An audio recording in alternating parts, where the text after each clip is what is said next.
New video tonight of the 6 people arrested for domestic terrorism. They went before a judge virtually today and faced charges of being part of protests in Atlanta that turned violent over the weekend.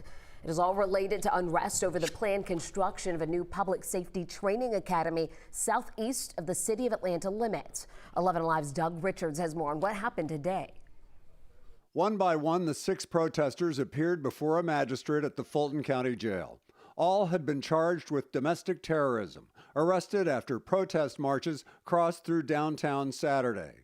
Police said some had damaged property and set fire to an Atlanta police cruiser. They were protesting the fatal shooting of another protester last week at the old prison farm site where the Atlanta Police Foundation aims to build a new public safety training academy.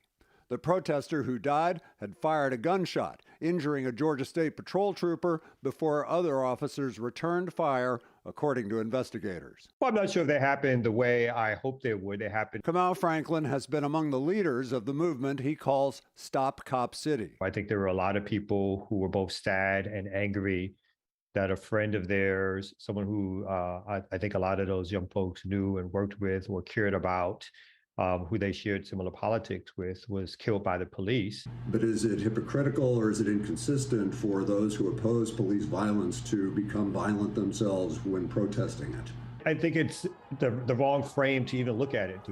They're only concentrated on when they see a fire or a police car burning or they see a property damage. That for them becomes violent, right? And you cannot solve the issue of the reaction without dealing first with the violence that started the actions in the first place. In court, a judge granted bond to 2 of the 6 charged in the Saturday night protest.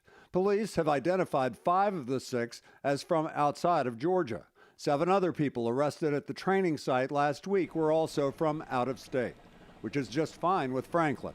A great deal of the people, if not the vast majority, are people from Atlanta and the surrounding areas of Atlanta.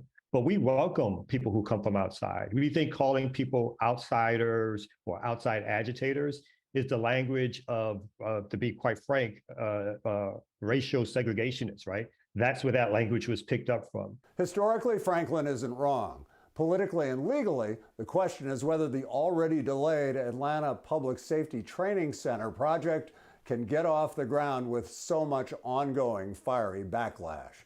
Doug Richards, 11 Alive News. And right now on 11alive.com, we have an explanation of what domestic terrorism is and how it plays into the ongoing tension surrounding this proposed training facility.